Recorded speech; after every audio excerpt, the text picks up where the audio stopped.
बिस्मिल्लाहिर्रहमानिर्रहीम। अस्सलामु अलैकुम वरहमतुल्लाहि वबरकातुहू। मैं हूं आपका अपना मेज़बान हाफ़िज़ उस्मान और आप देख रहे हैं मेरा यूट्यूब चैनल। उम्मीद करता हूं मेरे देखने वाले तमाम दोस्त अहबाब खुश व खुर्रम होंगे और मैं दुआ हूं कि रब्बे ज़ुल जलाल मेरे देखने वालों को दुनिया में खुशियाँ अता फ़रमाए।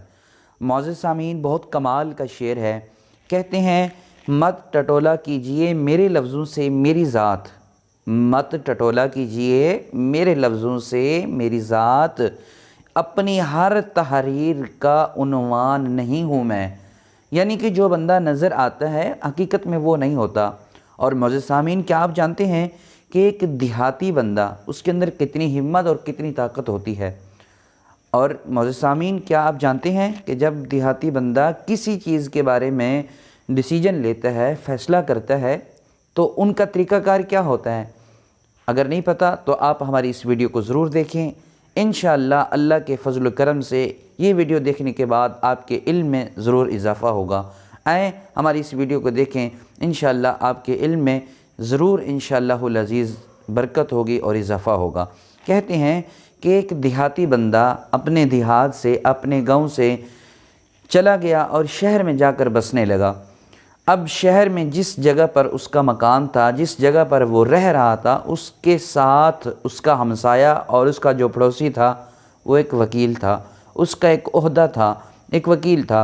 बहरहाल वो देहाती बंदा जब अपने गांव से गया, अपने देहात से गया, तो अपनी एक मुर्गी साथ ले गया, जो देसी मुर्गी थी, और रोज़ाना वो एक अंडा देती थी।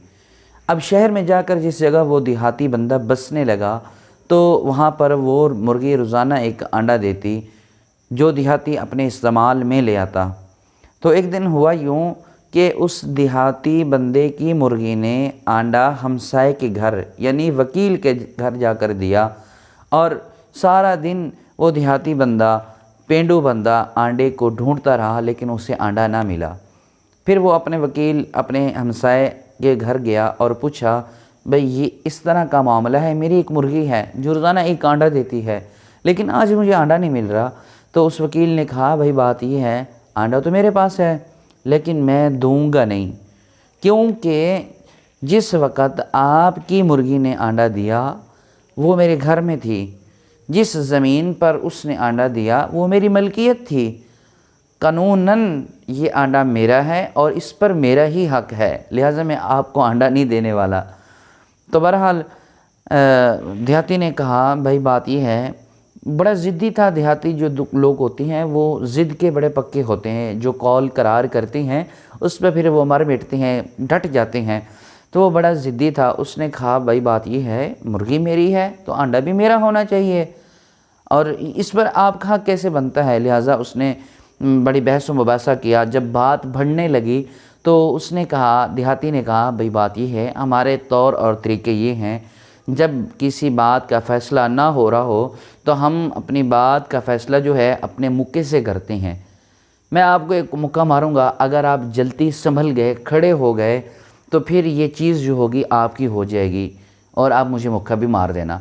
और अगर आप ना संभले, आपकी तबीयत होश में ना आई, आपका जो मैंने आपको मुक्का मारना है वो आपको ज़्यादा लग गया, तो फिर मैं अपनी चीज़ लेकर चला जाऊंगा यहाँ से।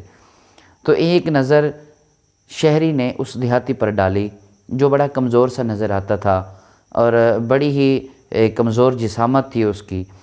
और जो शहरी था, जो वकील था, वो बड़ा मोटा और बेहतरीन कद और जिसामत वाला था, ताकत वाला मालूम होता था। तो उसने दिल में सोचा होगा, ये मेरे मुकाबले में क्या है, मुझे क्या मारेगा। तो उसने एक नज़र उस देहाती पर डालने के बाद हामी भर ली, भाई मुझे मंजूर है आपका फ़ैसला, आप मुझे मुक्का मार लें, कोई बात नहीं, मैं बर्दाश्त कर लूँगा। तो चीज़ जो थी, जो दावेदार था वो देहाती था, चीज़ उसकी थी, अंडा उसका था, तो पहला मुक्का उसने मारना था। अब वो 2 कदम पीछे हटा और मुक्का मारने के लिए संभला, तो उसने मुक्का उस वकील के नाक पर मारा। अब क्या था कि उसके नाक से खून बहना शुरू हो गया और उसकी नाक सूज भी गई। आधे घंटे तक उसको होश ना आई। वो ज़मीन पर कभी इधर, कभी इधर, कभी उधर, यही ज़मीन पर लेटता रहा, होश ना आई। आधे घंटे के बाद जब उसे होश आया तो अब वो मुक्का मारने के लिए संभला। तो देहाती ने कहा, भाई रहने दे, ये अंडा तेरा है और मैं कल खा लूँगा, بات کرنے کا مقصد یہ تھا کہ کسی کا حق نہیں کھانا چاہیے۔ ہو سکتا ہے کہ وہ اپنے حق وصول کرنے کے طریقے جانتا ہو سکتا ہے پھر آپ کو حق اس کا دینا پڑ جائے، طریقہ تبدیل ہو جائے۔ اگر پیاز سے کوئی اپنا حق مانگے اسے دے دو، ورنہ طریقہ تو دیہاتی کو آتا تھا لینے کا۔ اس نے مکہ بھی مار دیا اور آدھے گھنٹے تک اس کو تڑپایا اور ساتھ بیٹھ کر تماشا دیکھتا رہا اس کے تڑپنے کا، اس کے جو مکہ مارا تھا اس کا تماشا دیکھتا رہا، اس کے درد کو محسوس کرتا رہا۔ تو ایسا نہ ہو پھر ہمیں بھی کوئی اس طرح کا دیہاتی مل جائے، ایسا نہ ہو کہ پھر ہم بھی اسی طرح ذلیل ہوتے رہیں۔ اس لیے کبھی کسی کا حق نہ ماریں، بالخصوص اپنے ہمسائے کا تو حق نہ ماریں۔ اس لیے کہتے ہیں کہ کوئی بھی فیصلہ کرنے سے پہلے اس کی جسامت کو، اس کے جسم کو نہ دیکھیں، اس کی طاقت کو نہ دیکھیں، بلکہ وہ خود اپنے بھروسے پر جیتا ہے، اس کے اندر بہت کچھ ہوتا ہے۔ اس لیے وہ شعر میں نے آپ کو سب سے پہلے سنایا تھا، کیا تھا کہ مت ٹٹولا کیجئے میرے لفظوں سے میری ذات، مت ٹٹولا کیجئے میرے لفظوں سے میری ذات، اور اپنی ہر تحریر کا عنوان نہیں ہوں میں۔ یہ ضروری نہیں کہ میرے ماتھے پر یا اس دیہاتی کے ماتھے پر لکھا ہو یہ کتنی طاقت والا ہے اور یہ کتنا یعنی کہ ہمت رکھتا ہے، یہ ضروری نہیں ہوتا، لکھا نہیں ہوتا، بلکہ وہ جو ہوتا ہے اس کے اندر وہ موجود ہوتا ہے۔ وہ جانتا ہے اپنے آپ کو، وہ جانتا ہے کہ میں کیا فتح کر لوں گا، وہ جانتا ہے کہ میں کیا کر لوں گا۔